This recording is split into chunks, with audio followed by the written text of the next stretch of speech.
Basic सुविधाएं, चाहे वो बैठने की व्यवस्था हो या शौचालय की व्यवस्था हो, कैफेटेरिया हो, पार्किंग की व्यवस्था, रोशनी की व्यवस्था, तो अगले 2 से ढाई महीने के अंदर में इस कार्य को हम लोग संपादित करेंगे। लगभग 2 करोड़ की राशि का व्यय होगा। और अभी जैसे 19-20 दिसंबर को बिहार बिजनेस कनेक्ट होने वाला है, जो एक इन्वेस्टर समिट है, और वो इन्वेस्ट बिहार का कार्यक्रम है कि सभी विभागों में जहाँ जहाँ निवेश की अपॉर्चुनिटीज़ हैं, वहाँ संभावनाएं हैं, तो हम लोग अपने पॉलिसीज़ की शोकेसिंग करेंगे, लोगों को, हम लोग इन्वेस्टर्स को हम लोग बताएंगे। नमस्कार, आप देख रहे हैं न्यूज़ फॉर नेशन। मैं आपके साथ अभिजीत सिंह।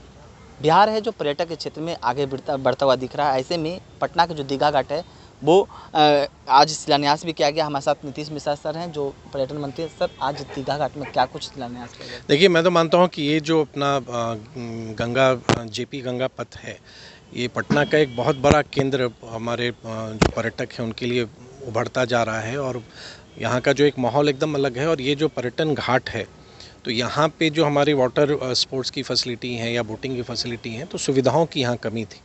तो आज उस कार्य को अब हम लोगों ने आज से प्रारंभ कराया है कि पर्यटन विकास निगम के माध्यम से बेसिक सुविधाएं, चाहे वो बैठने की व्यवस्था हो या शौचालय की व्यवस्था हो, कैफेटेरिया हो, पार्किंग की व्यवस्था, रोशनी की व्यवस्था, तो अगले 2 से ढाई महीने के अंदर में इस कार्य को हम लोग संपादित करेंगे। लगभग 2 करोड़ की राशि का व्यय होगा। सोच यही है कि यहाँ पे जो टूरिस्ट आ रहे हैं, यहाँ जो पर्यटक आए, उनको एक बेटर एक्सपीरियंस हो, एक सुखद अनुभूति उनको हो। और पर्यटन विभाग की ये जवाबदेही थी कि जहाँ पे फुटफॉल अधिक है, जहाँ लोग ज़्यादा आ रहे हैं, तो हम फैसिलिटीज़ क्रिएट करें।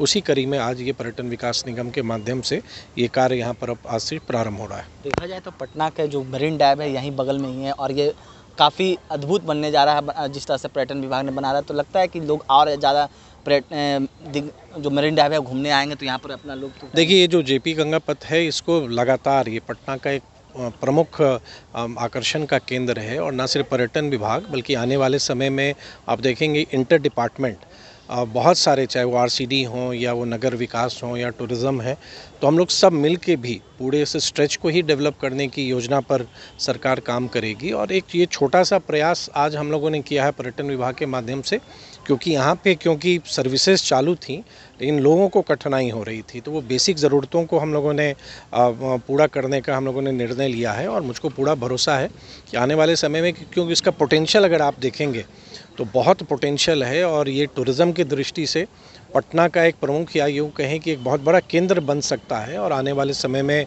निश्चित तौर पर सरकार के माध्यम से इसका निरंतर विकास किया जाएगा। पर्यटन नीति भी बनाया गया है जिस तरह से बिहार सरकार के द्वारा। और कुछ पिछले दिन आपने इन्वेस्टर मीट भी किया था जिसमें कई लोगों ने भाग लिया, केंद्रीय मंत्री भी रहे थे। क्या लगता है क्या क्या नीति अभी बिहार में पर्यटन के क्षेत्र में आने वाली है? देखिए, आप लगातार देखेंगे तो पर्यटन की अपनी नीति बहुत ही आकर्षक है। अगर विभिन्न राज्यों की तुलना में भी आप देखेंगे तो हमारी जो टूरिज़्म पॉलिसी है वो बहुत ही अट्रैक्टिव है। और अभी जैसे 19-20 दिसंबर को बिहार बिजनेस कनेक्ट होने वाला है, जो एक इन्वेस्टर समिट है, और वो इन्वेस्ट बिहार का कार्यक्रम है कि सभी विभागों में जहाँ जहाँ निवेश की अपॉर्चुनिटीज़ हैं, वहाँ संभावनाएं हैं, तो हम लोग अपने पॉलिसीज़ की शोकेसिंग करेंगे, लोगों को, हम लोग इन्वेस्टर्स को हम लोग बताएंगे।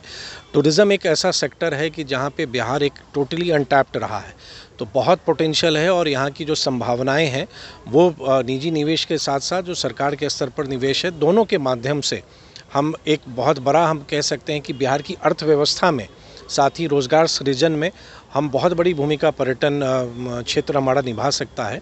तो आने वाले समय में बड़े निवेश की हम उम्मीद कर रहे हैं। अच्छे होटल्स ना सिर्फ पटना में बल्कि विभिन्न ज़िलों में हम लोग आप देखेंगे कि वो होटल्स आ रहे हैं। और हमारी पॉलिसी इस ढंग की है, चाहे आप गोल्फ कोर्स स्थापित करें या अम्यूज़मेंट पार्क करें या रोड पे वे साइड एमिनिटीज़ आप बिल्ड करें, तो बहुत ही आकर्षक पॉलिसी है। और मैं तो आपके माध्यम से बिहार के उद्यमी को भी आग्रह करूंगा कि हमारी नीति को आप देखिए और आपको जैसी रुचि लगे, जहां आपको संभावना लगे, आप गांव में कुछ करना चाहते हैं, शहरों में करना चाहते हैं, तो बिहार पर्यटन नीति आपको वो अवसर देता है। सर, आपने एक बात कहा है होटल के क्षेत्र में, लेकिन बिहार में बात करें, पूरे बिहार में भी 5 स्टार का कोई होटल नहीं है, न 3 स्टार का। तो क्या लगता है इसमें होटल बनाने की भी बिहार सरकार कुछ नहीं, आप देखेंगे जैसे पर्यटन विकास निगम की अपनी भी जो संपत्ति थी, वहाँ भी हम लोग अब नए होटल बना रहे हैं। चाहे आप सीतामढ़ी कह लें, कैमूर कह लें, सिंहेश्वर स्थान कह लें, बक्सर कह लें, तो जहाँ जहाँ हम लोग को, अभी सासाराम हम लोग करने वाले हैं, तो जहाँ जहाँ आवश्यकता लग रही है टूरिज़्म निगम की, जहाँ संपत्ति है, वहाँ पर हम लोग आवश्यकता है तो नए होटल्स बना रहे हैं। पटना में भी आप आने वाले समय में देखेंगे,